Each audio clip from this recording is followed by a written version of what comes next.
ธรรมคุณทูลวางไว้กลางใจเพื่อช่วยให้หูทั่วถึงชั่วดีสังฆคุณทูลไว้ในชีวิตเพื่อช่วยปิดพ้นทุกข์เป็นสุขีโดยบุญอภิวันอัญชลีสวดสดีโดยการนิรันดร์เทิน 10 นิ้วกราบแนบใต้ไหว้สาปารมีธรรมในครูบาอาจารย์พระมหาเถรานุเถระท่านเจ้าคณะพระสังฆาธิการทุกรูปทุกตนขอความสุขความสวัสดีในธรรมะแห่งองค์สมเด็จพระสัมมาสัมพุทธเจ้าจงมีแก่บรรดาสาธุชนท่านผู้ฟังทุกท่านที่ได้มีโอกาสเปิดเครื่องรับฟังรายการเสียงธรรมก่อนรับตาตั้งสถานีวิทยุเพื่อการศึกษาพระพุทธศาสนาและวัฒนธรรม FM ความถี่ 104.50 เมกะเฮิรตซ์วัดฝ่ายหินตำบลสุเทพอำเภอเมืองจังหวัดเชียงใหม่เมตตาในท่านพระครูสมุวิสุวัตรวรกิจโจท่านผู้อำนวยการสถานีวิทยุคืนนี้และท่านเจ้าวาดวัดฝ่ายหินตำบลสุเทพอำเภอเมืองจังหวัดเชียงใหม่รายการเสียงธรรมก่อนรับตานำเสนอโดยอาตมาภาพพระมหาประสิทธมาภินันโทวัดจังคำตำบลมะกอกอำเภอป่าสังจังหวัดลำพูนก็จะได้น้อมนำเอาธรรมะสาระอัตถธรรมคำสอนมาเป็นปฏิพรให้ญาติโยมสาธุชนได้นำไปเป็นข้อเตือนจิตสกิจใจในการดำเนินชีวิตเพิ่นบอกเอาไว้ว่าชีวิตนี้มีค่าอย่าอยู่เปล่าทุกค่ำเช้าเฝ้าฝึกจิตเป็นนิจศีลสงบเยือกเย็นเป็นอาจินทำให้ชินเถิดท่านทุกวันไปอายุไขในมนุษย์นี้น้อยนักไม่พ้นจากทำดีไม่เท่าไรก็ต้องป่วยม้วยมอนก่อนถึงวัยมัจจุภัยไม่รอให้ต่อรองเป็นมนุษย์สุดแสนดีมีโอกาสมีปัญญาเฉลียวฉลาดกว่าสัตว์ทั้งผองใยปล่อยตัวมัวเมาไม่น่ามองไม่ถูกต้องตามคำพระสัมมาที่ถูกนั้นท่านให้ไม่ประมาทหาโอกาสทำดีมีคุณค่าให้สำเร็จลุล่วงดังเจตนาก่อนชีวาจะรับดับลงไปอนิจจังทุกขังอนัตตาภาวนากันทุกวันไว้ช่วยบำบัดปัดเป่าโรคเมาใจใครทำได้ก่อนตายสบายสบายอันนี้เป็นวลีคำเก่าของบัณฑิตชนคนผู้รู้ท่านกล่าวเอาไว้ว่า อย่างนี้จึงนำมาก่อนไกลคือญาติโยมได้ฟังวันนี้ก็อยากจะให้กำลังใจทุกท่านที่เป็นสาธุชนคนดีในคณะที่เขากังวลอยู่กับมหันตภัยไวรัสโควิดนี้ก็จำจะต้องออกบ้านไปทำภาระธุระที่มีการป้องกันดีๆมีการใส่หน้ากากแล้วมีแอลกอฮอล์ในการที่จะพ้นจะพ้นจะฉีดจะพ้นมือถือจะพ้นการจากการฉีดตามมือเนาะฉีดตามมือฉีดตามเนื้อตัวพอใช้แอลกอฮอล์พ่องก็ได้ส่วนใหญ่ก็ว่า เน้นที่มือแต่จะก็คือเท้าตัวนะสำคัญรองเท้าตัวเครื่องใช้ไม้สอยที่เฮาไปย่านชุมชนไปหั่นไปนี่แต่ก่อนจะรักษาต้องมีการเก็บรักษาก็ต้องนำแอลกอฮอล์มาพ่นใส่มือฆ่าเชื้อเรียบร้อยเสื้อผ้าที่ไปใส่พระผลกันข้างนอกอย่าได้นำเข้าบ้านนำเข้าบ้านก็ต้องมีการนำไปซักคัดสีชวีวันฉับพลันทันดีก็มีการกับกันมากมายอยู่ก็ดีอย่าไปเพ่นพ่านพระผลกับคนจำนวนนักก็แล้วแต่พ่อบ่ฮู้ว่าภัยพ่อง แม่ตัวเฮาเองก็ยังบ่ฮู้ตัวเลยว่าเฮานั่นน่ะติดเชื้อหรือไม่แล้วจะป่วยกล่าวไปใหญ่กับคนอื่นว่าเฮาจะไปฮู้เพราะเหตุนี้บัดเหตุที่บ่ฮู้นั้นจึงบ่ควรไว้ใจบ่ควรไว้ใจตัวเองบ่ควรไว้ใจคนอื่นเวลายืนหรือนั่งเจรจากันก็ขอให้ห่างๆกันตามโอกาสและจังหวะเวลาเพราะคนไทยเฮานั้นมักจะสะดวกนักมักง่ายสบายนักมักเกยตัวจะอยู่ตรงไหนจะพักตรงไหนก็ให้มีความลังใจมีความสุขสงบเนื้อสงบตัวนั่งสวดมนต์ไหว้พระฝึกสมาธิให้มีความสุขว่องไวมีความสงบว่องไว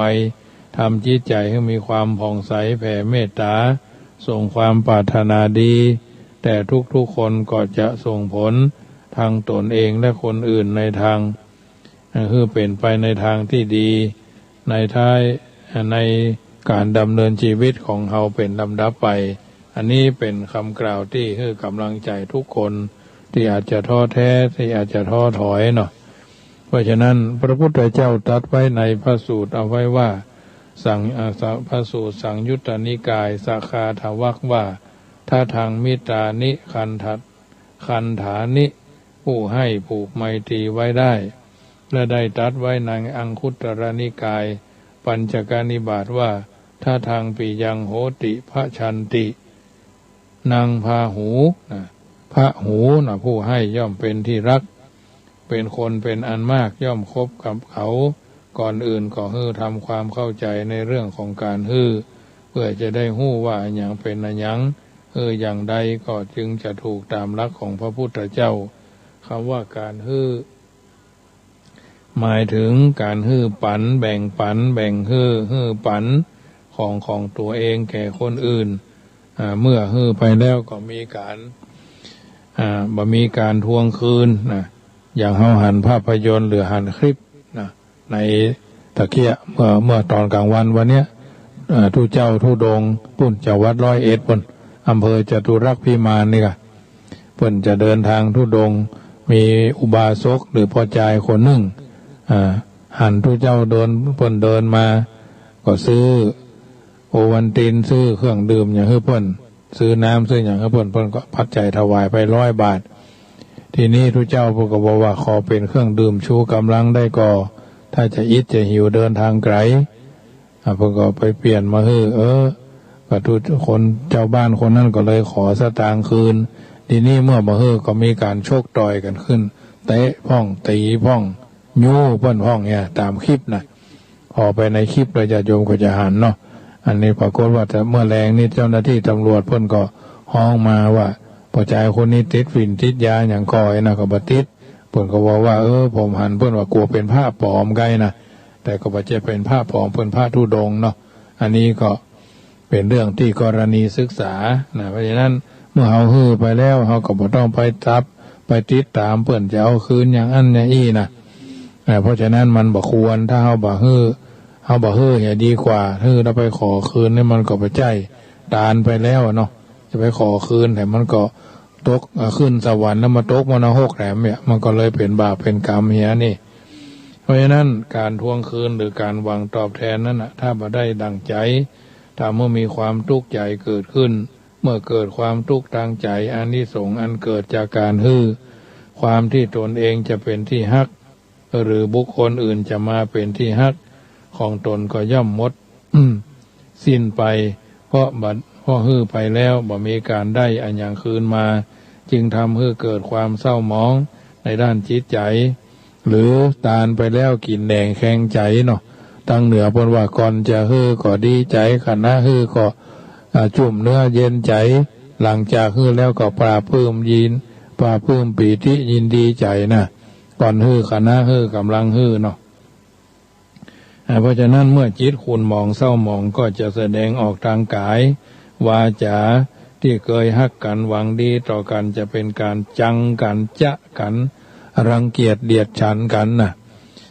รังเกียจเดียดฉันกันก็มีจิตใจก็ยังวุ่นวายเข้าไปโดยการของแก่คนอื่นมีลักษณะการอยู่2 อย่าง คือนึ่งฮื้อโดยเจาะจงได้แก่การฮื้อบุคคลที่ตนมีความพอใจมีความชอบใจที่จะฮื้อห้องตามทรัพย์ศาสนาว่าปาติปุคริกทานเจาะจงและให้โดยไม่เจาะจงก็ได้แก่การฮื้อโดยบักคำนึงถึงไผจะเป็นอย่างใดจะเป็นไผก็ได้ที่ตนเองหันว่าเป็นผู้มีคุณธรรมเป็นผู้คุมควรที่เราจะฮื้อห้องตามทรัพย์ศาสนาว่าสังฆทาน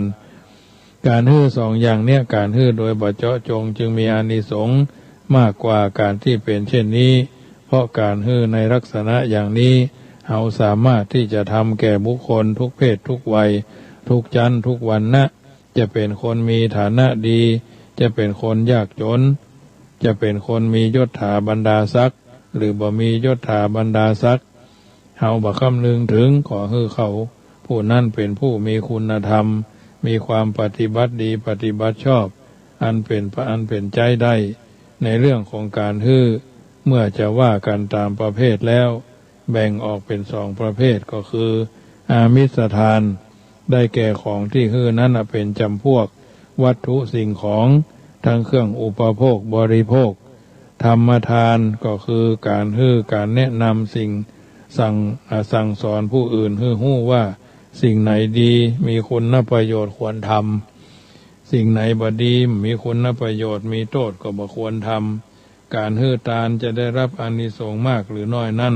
ต้องประกอบด้วยกฎเกณฑ์ทั้งผู้ฮื้อและผู้รับในชักกะนิบาตชาดกพระพุทธเจ้าตรัสไว้ว่าผู้ฮื้อต้องประกอบด้วยองค์หนึ่งก่อนฮื้อก็เป็นผู้มีจิตใจยินดีสองกำลังฮื้ออยู่ก็มีใจผ่องใสสามเมื่อฮื้อไปแล้วก็มีจิตใจแช่มชื่นเบิกบานส่วนองค์ผู้ที่จะรับนั้นก็มีอยู่สามเช่นเดียวกันก็คือหนึ่งเป็นผู้หมดจดจากราคะความถนัดความกำนัดยินดีหรือกำลังจะเป็นผู้ปฏิบัติเพื่อกำจัดราคะความกำนัดยินดีสองเป็นผู้หมดจากโทสะหรือกำลังเป็นผู้ปฏิบัติเพื่อจะกำจัดโทสะสามเป็นผู้หมดจากโมหะหรือกำลังจะเป็นผู้ปฏิบัติเพื่อกำจัดโมหะถ้าหากเขาซึ่งเป็นผู้ฮื้อเป็นผู้ประกอบด้วยองค์สามและผู้รับก็เป็นผู้ตั้งอยู่ในคุณธรรมดังที่กล่าวมาแล้วข้างต้นนั้นย่อมทำให้มีอานิสงส์นักแต่ปัจจุบันนี้มักจะเป็นไปได้โดยยากโดยเฉพาะผู้ฮื้อ มักจะมีข้อแม้อยู่หลายๆอย่าง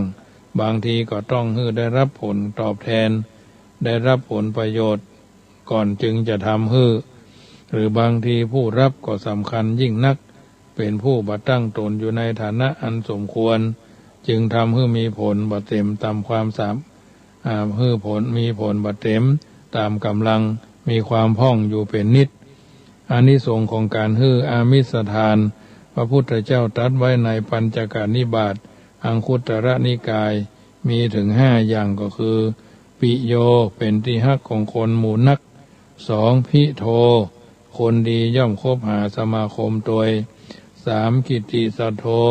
ชื่อเสียงเกียรติคุณอันดีงามย่อมฟุ้งขจรไป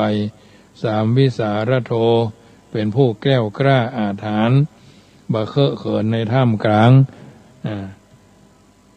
ห้าสุขติการดำเนินชีวิตย่อมเป็นไปในทางที่ดีทั้งในปัจจุบันและอนาคตการฮื้อธรรมทานก็มีอานิสงส์5ประการด้วยกันหนึ่งอัฏฐธรรมปฏิสังเวทีมีความเข้าใจได้ดีในเนื้อความของธรรมะสองปาโมชชะมีความร่าเริงบันเทิงการฮื้อธรรมทานมีอานิสงส์5สามปีติมีความเอิบอิ่มมีความยินดีสี่ปัสสัทธิมีความสงบมีใจสงบห้าสมาธิเป็นผู้มีจิตตั้งมั่นคงในฐานะสูตรสังยุตตนิกายสาคาทวักว่าไว้ว่าผู้ฮื้อเข้าชื่อว่าฮื้อกำลังผู้ฮื้อผ้าชื่อว่าฮื้อผิวพรรณผู้ฮื้อยานพาหนะชื่อว่าฮื้อความสุขผู้ฮื้อประทีปชื่อว่าฮื้อแสงสว่างหรือฮื้อจักษุคือดวงตา ในอังคุตรนิกายปัญจกนิบาตได้ตรัสไว้แถมว่าผู้ฮื้อของชอบใจย่อมได้ของชอบใจ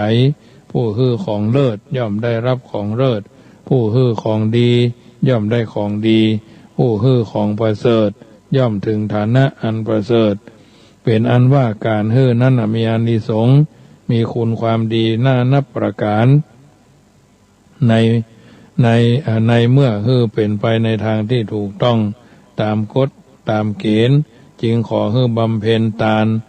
ามหลักการที่ได้กล่าวมาแล้วบุญกุศลอันเป็นส่วนของคุณงามความดีความสุขความเจริญยิ่งขึ้นไปก็จะเกิดขึ้นจึงขอฮื้อนำฮื้อญาติโยมสาธุชนนำไปพิจารณาในการดำเนินชีวิตถูกต้องท่องแท้สมคุณสมค่าที่เฮาท่านทั้งหลายได้เกิดมาเป็นชาวพุทธดังที่เฮาปรารถนาเป็นประการต่อมาเป็นลำดับไปเพราะฉะนั้นญาติโยมสาธุชนท่านผู้ฟังทั้งหลายในอันพยาปาสิตะตัดว่าในปายาสูตรที่เพิ่นกล่าวเอาไว้เป็นเรื่องน่าคิดเหมือนกันว่าเรื่องของนรกเรื่องของสวรรค์มาที่เพิ่นกล่าวกันไว้ว่าสวรรค์เป็นเรื่องสลับซับซ้อนหู้ได้ยากเรื่องนรกก็เช่นเดียวกันแต่สิ่งที่คนพอจะหู้พอจะเข้าใจก็คือทำดีได้ดีทำชั่วได้ชั่วกรรมดำใดไว้ย่อมได้รับผลกรรมนั้นในชาตินี้ก็ชาติหน้าแต่ก็ยังมีผู้อดสงสัยบ่ได้ตามวิสัยของคนธรรมดาอย่างเฮาท่านทำดีได้จริงก็มีอันอย่างมาเป็นเครื่องพิสูจน์เนาะมีอันอย่างมาเป็นหลักประกันว่าคนตายไปแล้วไปเกิดในสวรรค์ไปลงนรกถ้าหากนรกหรือสวรรค์มีจริงหรือบ่มีคนที่ตายไปแล้วก็น่าจะกลับมาบอกให้คนที่อยู่ทางหลังได้ฮู้ได้ทราบกันพ้องเพื่อจะหายความสงสัยนะไม่ใช่แต่คนในปัจจุบันเท่านั้นก็ยังมีความสงสัยในเรื่องนี้ในยุคก่อนสมัยก่อนก็ยังมีถึงการหาวิธีการต่างๆเพื่อจะได้รับคำตอบนี้ถูกใจเมื่อหาคำตอบมาได้ก็เลยขึ้นไปเข้าใจว่าหลักคำสอนที่เกี่ยวกับเรื่องบุญเรื่องบาปเรื่องมรณะสวรรค์เนี่ยโลกหน้าจริงกับจริงนะเป็นเรื่องเลวไหลนะท่านผู้นั้นก็คือพระเจ้าปายาสิผู้เป็นเจ้าผู้ครองนครเศตัพพยะท่านผู้นี้เป็นนักปราชญ์เป็นนักปรัชญาแสวงหาความรู้ในหลักวิชาการต่างๆและเป็นนักโตวาทีชั้นยอดแถมโดยเมื่อพระองค์ทรงศึกษาทดลองด้วยตนเองบ่สามารถพิสูจน์ความจริงได้จึงไปซักไซไล่เลียงเหล่าสมณะชีพราหมณ์ผู้เป็นเจ้าหน้าที่ต่างๆแต่ก็มีภัยชี้แจงแสดงพระองค์หายสงสัยจึงได้ประกาศตนออกมามีการนับถือลัทธิคำสอนของไผได้ยังได้บัญญัติพระทฤษฎีหลักทฤษฎีขึ้นมาใหม่ว่ากรรมดีกรรมชั่วบ่มีโลกหน้าบ่มีไผทำดีแล้วไผสวรรค์ไผทำชั่วไปตกมรณะนั้นบ่มีเนาะพระกุมารกัสสปะได้หันและได้ทราบถึงพฤติกรรมของพระเจ้าปายาสิอดสงสารบ่ได้ทรงเก่งว่าพระเจ้าปายาสิจะตกมรณะเป็นจะเป็นผู้มีมิจฉาทิฏฐิไปโดยตลอดจึงต้องไปชี้แจงแสดงเหตุผลพระองค์ได้สละความหันผิดนั้นเสียพระเจ้าปายาสิตรัสว่าสมณพราหมณ์ทั้งหลายกล่าวสอนว่าคนทำดีตายไปแล้วไปสวรรค์คนทำชั่วไปตกมรณะข้าพเจ้าบ่เชื่อพระเถระถามว่าเพราะเหตุใดบ่เชื่อเพราะข้าพเจ้าเคยทดลองมาแล้วมีไผทำจริงแม้แต่นิดเดียวแล้วจะเชื่อได้อย่างไรหมู่สมณะชีพราหมณ์เหล่านั้นดีแต่เอามรณะมาคูเอาสวรรค์มาล่อเนาะขุดบ่อล่อทาราเนี่ยเขาทำบุญทำทานตนเองจะได้สบายอย่างอี้เป็นต้นพระเจ้าปายาสิว่าเขาพระเถระจึงถามว่าข อพระองค์แถลงให้ชัดเจนว่าเนี่ยเป็นที่พระองค์ทรงทดลองนั้นทำอย่างใดพระเจ้าปายาสีว่าข้าพเจ้ามีญาติพี่น้องมีมิตรแก้วสหายคำอยู่หลายคนที่เขาทำกรรมชั่วไว้คันเขาป่วยนักใกล้ตายใกล้ถูกประหารชีวิตข้าพเจ้าได้สั่งกำชับไว้ว่าถ้าท่านตายไปแล้วไปตกมรณกแท้ตามที่เขาสอนกันขอให้ปิกมาบอกข้าพเจ้าด้วยเนอะบ่เคยมีไผปิกมาบอกข้าพเจ้าแม้แต่คนเดียวถึงคนดีคนชั่วซึ่งเป็นที่เชื่อถือได้ว่าหมู่นั้นตายแล้วสูญหายตายเสี่ยงหมดมรณกก็มีสวรรค์ก็มีเอาอย่างนี้ก็แล้วกันพระเถระเอ่ยขึ้นสมมุติว่านักโทษคดีอุจจกันโดนศาลสหโซนสะสารสั่งประหารชีวิตญาติพี่น้องสั่งเขาไว้ก่อนเขาจะถูกประหารชีวิตว่าถ้าท่านถูกประหารชีวิตเมื่อไรขอให้รีบกลับมาบอกหมู่เฮาจะได้ไปดูใจท่านเขาจะมีเวลามาบอกญาติของเขาไหมบ่มีหรอกพระคุณเจ้าพระเจ้าปายาสิตรัสตอบพระเถระกล่าวทูลต่อไปถามว่าเช่นเดียวกันนั่นแหละคนที่ไปตกมรณกต้องไปรับโทษทันต่างๆในนรกอย่างแสนสาหัสชะกาจชะกันมีไผสามารถปีกตัวหนีออกมาบอกญาติพี่น้องของตนในโลกนี้ได้พระเจ้าปายาสีตรัสว่าข้อเปรียบเทียบของพระคุณเจ้าพอฟังได้แต่ข้าพเจ้าก็ยังไม่เชื่ออยู่ดีเอาละคนตกมรณกมีโอกาสปีกมาแต่คนไปสวรรค์ล่ะบ่ได้ถูกลงโทษลงทันอย่างใดทำไมหมู่นี้จึงหายแซบหายแวบหายวับหมดญาติพี่น้องของข้าพเจ้าได้ทำดีก็มีได้สั่งไว้แล้วว่าถ้าพระเถระทูลว่าอาตมาขอถามพระองค์ดูสักข้อหนึ่งสมมุติว่าคนหนึ่งเดินกันทะล่าอีท่าไหนบ่ฮู้ตกลงไปในหลุมคูดขี้เปอะเนาะหรือโมงขี้ควายเนาะมีคนมาช่วยแกขึ้นมาจากหลุมแล้วแกอาบน้ำชำระล้างกินเหม็นออกทาตัวด้วยน้ำมันหอมอย่างดีพระองค์ทรงคิดใหม่ว่าคนนั้นเขาอยากจะลงไปแช่อยู่ในหลุมคูดแถมก็ธุระอันอย่างที่เขาจะลงไปไม่หรอกพระเถระทูลว่าก็เหมือนกันนั่นแหละมหาบพิตรคนที่ไปเกิดมาบนสวรรค์เสวยทิพยสมบัติแล้วแสนสบายแล้วอยู่แล้วใจเขาจะปรารถนาพลิกมาสู่โลกมนุษย์แถมซึ่งเป็นเสมือนหลุมคูดเนี่ยแหมอย่างนึ่งกาลเวลาของเมืองมนุษย์กับเทวดานั้นต่างกันวันหนึ่งคืนหนึ่งของเมืองสวรรค์เท่า10 ปีของมนุษย์สมมติว่าเขาบ่ได้ลืมเขาบ่ได้ลืมคำสั่งของพระองค์ตั้งใจว่าแถมสัก2-3 วันจะมาบอกถึงเวลานั้นพระองค์ก็ตายไปแล้วสิ้นพระชนม์ไปแล้วแหละพระเจ้าปายาสีก็ยังไม่ยอมเชื่อหาว่าพระเถระเอาคนเดียวมีลักษณ์พิสูจน์นรกสวรรค์มีจริงพระเถระจึงทูลถามว่ามหาบพิตรเอาอย่างนี้สมมติว่าเจ้าหมอนึ่งตาบอดถึง2 ข้างมาแต่กำเนิดแล้วกล่าวว่าสีแดงสีเขียวสีขาวหรือสีอื่นๆบ่มีพระอาทิตย์พระจันทร์บ่มีอย่างนี้จะถูกต้องไหมไม่ถูกต้องเพราะอะไรเพราะสิ่งเหล่านั้นมันมีอยู่จริงเขามองบ่หันจะปฏิเสธว่าบ่มีบ่ถูกพระเจ้าปายาสีตรัสตอบพระเถระกัสสปะจึงทูลว่าก็เหมือนกันนั่นแหละนรกมันมีอยู่จริงท่านมีดวงตาคือปัญญาหันได้แจ่มแจ้งและได้ประกาศไว้แล้วคนที่บ่มีปัญญาหรือมีปัญญาแบบโง่มองบ่หันแล้วคือตาบอดน้ำแจ้งจักปฏิเสธว่าบ่ได้อย่างใดพระเจ้าปายาสีทรงนิ่งอึ้งอยู่บ่ฮู้จะตรัสตอบอย่างใดเป็นอันจำนนต่อพระกุมารกัสสปะเถระความจริงแล้วคำโต้ตอบในเรื่องนี้ยังมีแถมนักแต่ก็เป็นที่เข้าใจแล้วว่านรกสวรรค์บาปบุญคุณโทษนั้นมีจริงตามข้อเปรียบเทียบที่จะยกมาอาตมาภาพก็ชี้แจงอธิบายให้ญาติโยมหายสงสัยหายเครือบแคลงได้ก็ตามสมควรแก่เวลาทำชั่วต้องได้ชั่วทำดีต้องได้ดีขอท่านทั้งหลาย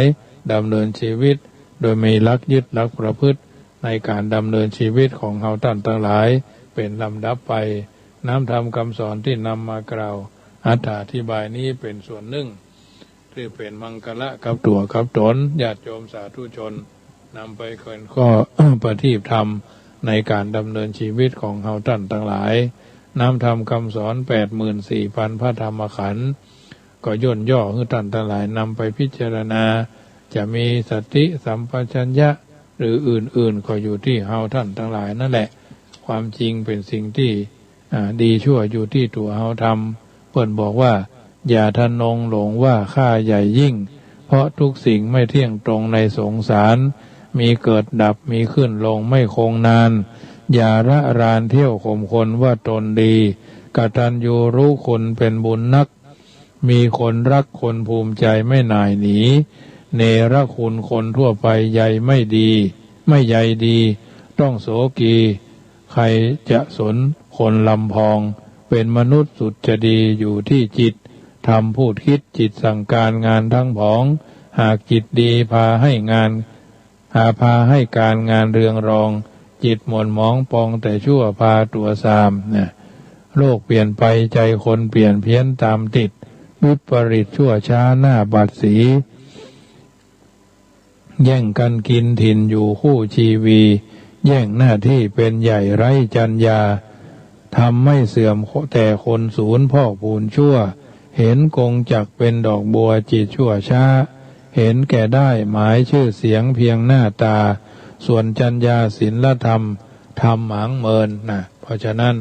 สัจยังเวอมตาวาจาผู้ใดหันธรรมผู้หันแสงพระศาสดาหันพระศาสดานะแสงธรรมนำสว่างนำทางสว่างโลกนำพ้นโศกทุกข์ภัยในสงสารส่องสว่างกระจ่างทั่วชั่วกับการส่องสันดานแจ่มจรัสปัดมืดมนพุทธองค์ทรงเมตตามาตรัสบอกชี้ทางออกเวไนยสัตว์ผู้ขัดสนด้วยประทีปแห่งธรรมนำทางดลจนหลุดพ้นตรัสรู้สู่นิพพานนะอันนี้ญาติโยมท่านสาธุชนผู้ฟังทั้งหลายได้ยินได้ฟังน้ำธรรมคำสอนแล้วก็มอบเป็นปฏิพรครับทุกคนที่อยู่ทางบ้านก่อนเปิดสายรับสายญาติโยมสักสายสองสายก็ขอประชาสัมพันธ์ข่าวสารงานบุญเนอะโดยว่าวัดจังกรรมจะมีการไปตานเตียนพรรษาประจำปี 2564 ในวันอาทิตย์ที่ 11 เดือนกรกฎาคม 2564 ณ วัดในอำเภอรอง3 วัดจังหวัดแพร่เนาะวัดในอำเภอวังชิ้น3 วัดจังหวัดแพร่เหมือนกันวัด3 วัดในอำเภอเถินจังหวัดลำปางวันอาทิตย์ที่ 11 กรกฎาคมเดินทางไปปิกในวันเดียวกันในการนี้ในโอกาสนี้ญาติโยมก็สามารถร่วมทำบุญกันได้จะเป็นเจ้าภาพชุดหลอดไฟฟ้าในที่นี้ก็ประมาณ100 ชุดเนาะชุดละ200 บาทหมายความว่า1 ชุดเนี่ยเสียบไฟออกได้เลยนะจำนวน1 ชุดไม่ใช่ว่าหลอดเดียวไม่ใช่ว่าขาไฟอันเดียวตานหลอดไฟก็เดินบ่ได้เพราะมีขาเนาะตานหลอดตานขาก็มีตานขาไฟก็มีหลอดไฟแต่แล้วอันนี้ก็สามารถร่วมทำบุญกันได้ต้องการ100 ชุดภาพน้ำฝนน้ำมันเติมตะเกียงก็100 ชุดนะยาสามัญประจำวัดเนาะยาแก้ปวดแก้ไข้เจ็บปวดเมื่อยล้านี่ก็ชุดใหญ่ก็คงชุดแต่ประมาณบ่เกิน 200-300 นะบ่เกิน300เนาะก็ประมาณนั้นนะเป็นยาแก้ปวดยาแก้ไข้ยาแก้กลิ่นพิษยาหอมยาอมยาดมยาหม่องอย่างนี้แหละประมาณนั้นนะชุดละบ่เกิน300เพราะว่ามีหลายอย่างรองเท้าก็วัดละ3 คู่เนาะ10 วัดถึงวัดจังกำโดยเนี่ยในจำนวนนี้ก็มีโอกาสร่วมด้วยช่วยกันปีนี้ก็เป็นปีที่15เนอะญาติโยมมีโอกาสก็ร่วมด้วยช่วยกันจะเดินทางไปก็ค่ารถคงประมาณ500 บาทไปปิกในวันเดียวอำเภอรองจังหวัดแพร่3 วัดอำเภอวังชิ้นจังหวัดแพร่3 วัดแล้วก็อำเภอเถินเขตติดต่อกันหมดสถานที่ไปก็โล่งโปร่งสบายวัดชนบทไก่ชุมชนแออัดยัดเยียดกันเนาะเป็นวัดที่สบายห้องน้ำห้องส้วมลมโชยกันโชคสบายมาได้ไปอยู่ที่ชุมชนแออัดมาได้เข้าเมืองโดยมากจะไปต่างจังหวัดออกพื้นที่ถามว่าพื้นที่นั่นเปิ่นมีการคัดกรองอย่างดีช่วงนี้ก็บ่มีอย่างบ้านเฮานี่แหละเพราะฉะนั้นพื้นที่ก็บ่จะเป็นพื้นที่สีแดงมันเป็นพื้นที่สีเขียว เพราะทัศนียภาพกลางตรงกลางนาบ้านป่าบ้านไร่ปลายนาเนาะอำเภอรองนี่ก็อยู่ในป่าเนาะป่าไม่ซักก็นักวังชิ้นก็เช่นเดียวกันเขตเถินห่างเถินก็เหมือนกันมันเป็นป่าเขาลำเนาไพรเป็นทัศนียภาพแถมอย่างหนึ่งเสร็จจากนั้นก็จะมานมัสการพระแก้วดอนเต้าสุชาดารามวัดหลวงพ่อเกษมสำนักสุสานไตรลัตน์แล้วก็วัดเจดีย์ซาวหลังสุดท้ายก็วัดเจดีย์วัดไผ่ที่เกิดปีฉลูงัวเนาะพระธาตุลำปางหลวงเป็นที่สุดท้ายก็ปิกบ้านเฮาอันนี้ก็เป็นโอกาสที่จะมีไปร่วมด้วยช่วยกันไปกินไปทานกันได้แจ้งความประสงค์ได้ที่0615476539 0615476539อย่าโจมก็ลองโทรเรามาสักสายสองสายก็โทรกันเข้ามาเนอะส่วนชอบใบละกาปานลมนาคตันกระดิ่งก็ยังรอสายทานสตาอยู่เนอะวันนี้ได้มีโอกาสเอามะม่วงแผ่นมาให้โยมพี่เชียงใหม่2 ถุงเนาะแล้วก็โยมบ้านสถานีวิทยุในที่วันใกล้ๆครับในที่วันSCหอพักSCเนาะใกล้ๆกับโรงเรียนปิ้นเนี่ยอันนี้ก็ไปฉันเพลที่หั่นเนาะพอโยมแม่เพิ่นถวายเพลก็เลยฉันเพลที่หั่นเจริญพรโยมแม่จันดีเจริญพรบ่ได้ยินเสียงสบายดีเนาะไม่มีกี่ข้าวลำน้ำลงเนาะ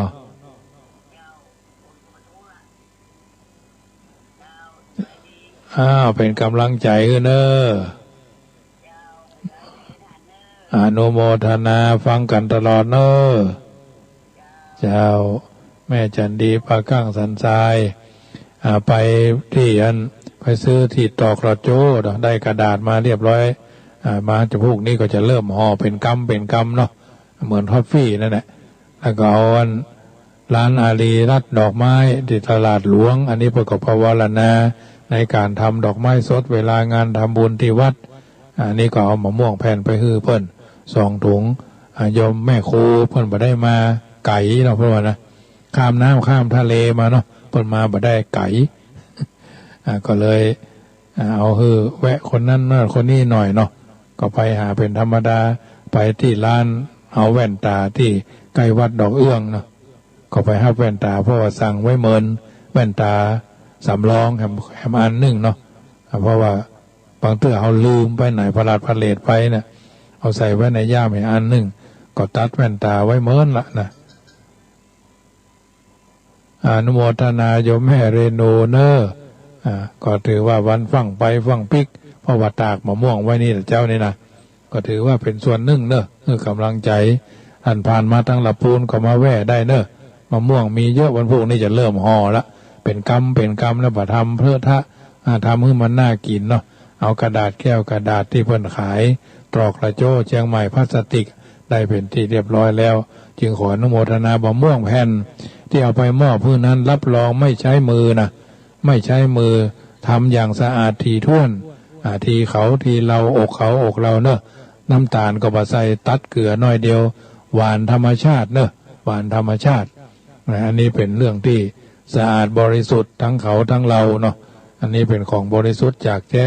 เป็นมะม่วงพระธรรมนะไม่ใช่พระธรรมะนะพระธรรมทำมือเนอะกวนโดยวิจิตรบรรจงจริงๆเนอะมอบให้ทุกท่านนำไปรับประทานมีสุขภาพพรามัยแข็งแรงสมบูรณ์ทุกคนทุกท่านเนอะวันนี้สมสมัยได้เวลาขอนำรายการจากท่านไปก่อนพุทโธโยแค้วคาดธัมโมโยแค้วคาดสังโฆโยแค้วคาดอายุวันโนสุขังปะลังขอเจริญพร